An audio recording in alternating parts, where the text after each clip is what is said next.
Hi, I'm Bill Bradley. Join me for a recent excerpt of American Voices.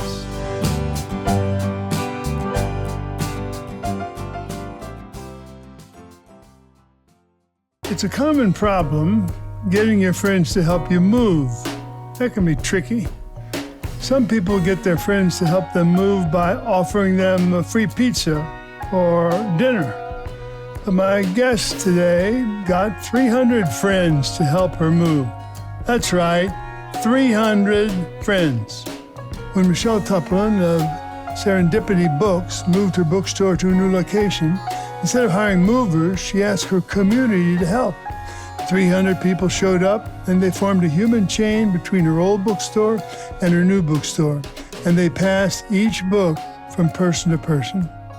Michelle Tuplin is here with me now. She's the owner of Serendipity Books in Chelsea, Michigan. Welcome to American Voices. Thank you. It's such a pleasure to be with you. So first, how did you decide to own a bookstore? How did that come about? Well, my bookstore is called Serendipity Books, and truly it was kind of a random serendipitous moment in that I had a friend who owned the bookstore, and she said to me, would I watch the bookstore while she went on vacation to Florida? And then she said, actually, would you like to buy half of the bookstore? So that's how it all began. Was it difficult to take over and run a bookstore? Well, it was. She didn't stay around very long. It turns out that her family was growing, and she was about to be a grandma and wanted to travel more. And so within a short period of time, I became the sole owner. And I had no idea, honestly, how to run a bookstore or what was involved. So I had to start doing some quick research and learning. But it was so fun. What kind of things did you have to quickly learn? Well, I didn't even know, honestly, how bookstores got their books. I didn't know about the relationships with publishers. I didn't know about it turns out there's a nationwide community of booksellers. I didn't know about that. Pretty much anything there is to do with running a bookstore, I didn't know initially. I mean, you clearly know how to foster goodwill and friendship. Well, thank you. Can you tell us about some of your interactions with your customers as they're shopping for a new book? Yeah, I think bookstores just have a really special place in a community. And maybe, honestly, maybe that used to be the pub. That's where people would meet and get that community. But now, oftentimes it's a bookstore. And I have so many examples of people who, they come into the bookstore for the events to buy the books, but also they come in because we're central to their community. There was this one elderly gentleman who would come in often, and we'd talk books, but we'd also talk about his cat. And sadly, when his cat passed away, we were the first place he came to tell us the news. That's because you're empathetic. I guess we filled that place for him. I don't know. Another story, there was a family, this woman who had 3 little boys, and there were little boys during the pandemic. So maybe a baby, a toddler, and I don't know, like a 4-year-old. And as the pandemic was ending, we had a story time, and we were the first place that those little boys had come to that they remembered, since leaving their house. So it's a crazy thing. So before moving day, were you worried that not enough people would show up? I mean, you got 300 people.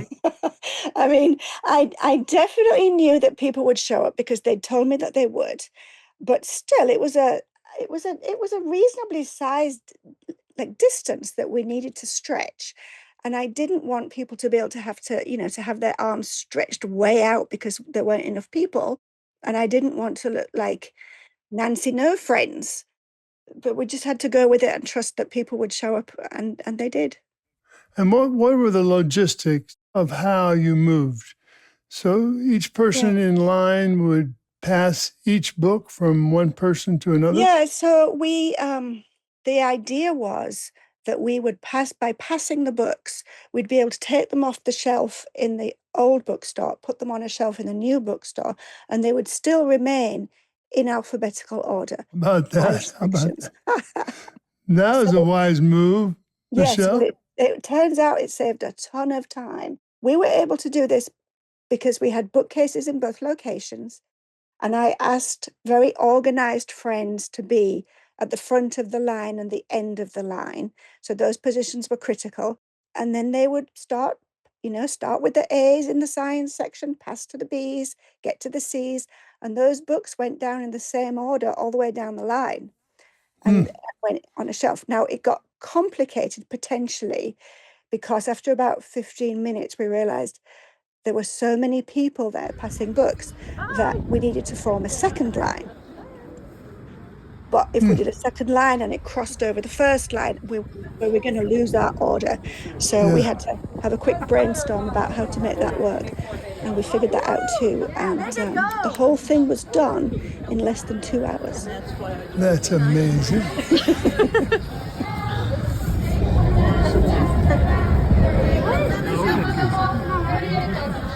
You say you can't study books on the shelf. You take one down. Oh yeah, now we're talking. I mean, I understand that people were helping you who were in wheelchairs. Yes, One person who recently had an operation. Yeah. We, in addition to keeping the books in alphabetical order, if we passed them single books by single books, it also meant that we were able to make sure that nothing was heavier than our heaviest book. There was one chap who's a lovely customer who came in and said before the event and said he really wanted to help, but he'd just had heart surgery and he wasn't sure how long he'd be able to do this because of the weight. And I said, don't worry, it's just going to be book by book. And he turned up and he stayed the whole time. How about that? Yeah, it was amazing. And yeah, we had kids in wheelchairs. We had an elderly woman who just had hip surgery, I think. And it went, yeah, it was great. It was great. Well, while this was going on, what did it feel like to you? I mean, it sounds like an outpouring of love. Yeah, and it was it was just so overwhelming.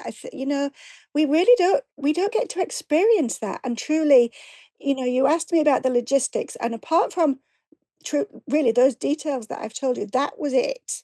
We didn't really have planning beyond that. The first person, the idea was people would show up I think we started at 2 o'clock. And so then the first person would stand outside the old store. And then when the next person showed up, they'd stand next to them and we'd just see how long the line got.